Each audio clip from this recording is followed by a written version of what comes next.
আসসালামু আলাইকুম, welcome back to my channel. আজকে আমি ময়দা আর নুডলস দিয়ে বিকালের নাস্তার জন্য ভীষণ মজার একটি রেসিপি তৈরি করে দেখাবো। আর এই রেসিপিটির নাম হচ্ছে হটটিউক। আর আজকের এই রেসিপিটা আমি তৈরি করে দেখাবো কোরিয়ান স্ট্রিট ফুড স্টাইলে। তো চলুন কিভাবে খুব সহজে এই রেসিপিটি তৈরি করা যায় দেখে নিই। প্রথমে আমি একটা বোলের ভিতরে নিয়ে নিচ্ছি 1 কাপ পরিমাণ ময়দা, চাইলে এখানে আটা নেওয়া যাবে।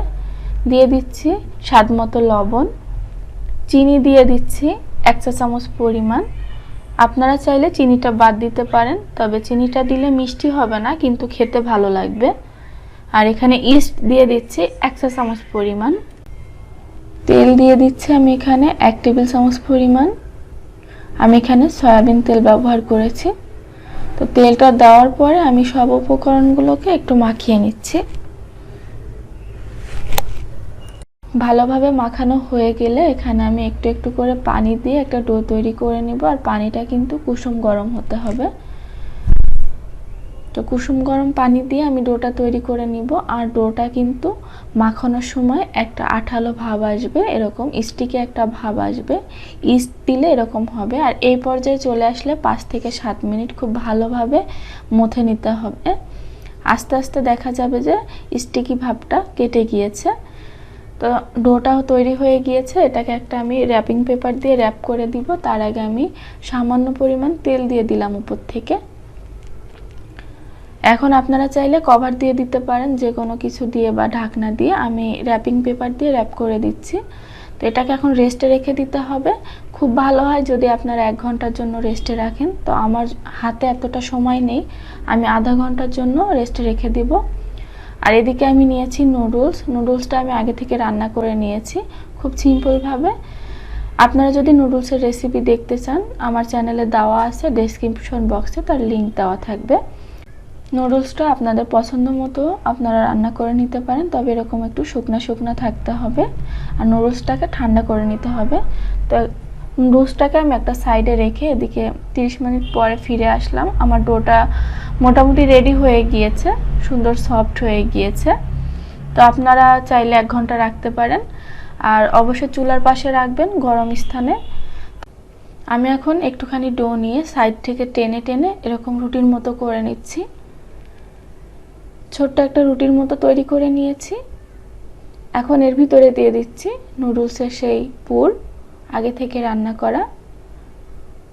তো পুরটা একটু বেশি করে দিবেন। দেওয়ার পরে আমি সাইড থেকে সিল করে দিচ্ছি। একটু চেপে চেপে খুব ভালোভাবে সিল করতে হবে, না হলে কিন্তু পুরটা বের হয়ে আসবে।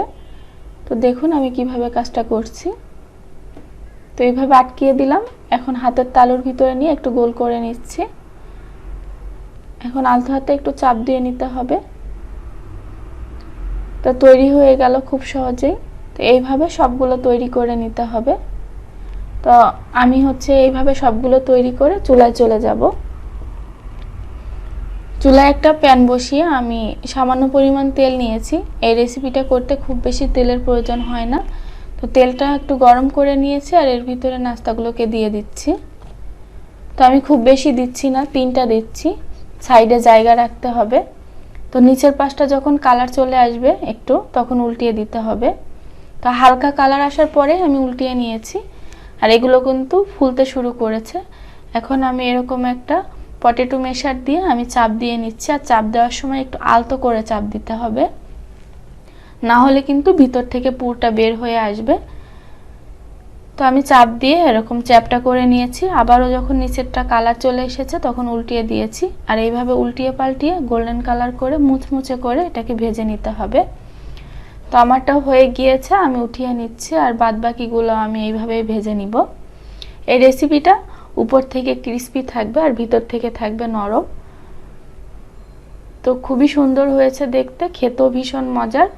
বাসায় সবাই অনেক পছন্দ করবে ইনশাআল্লাহ। তো এইভাবে বাসায় তৈরি করে দেখবেন। আজকে আমার রেসিপিটা আপনাদের কাছে কেমন লাগলো কমেন্ট করে জানাবেন।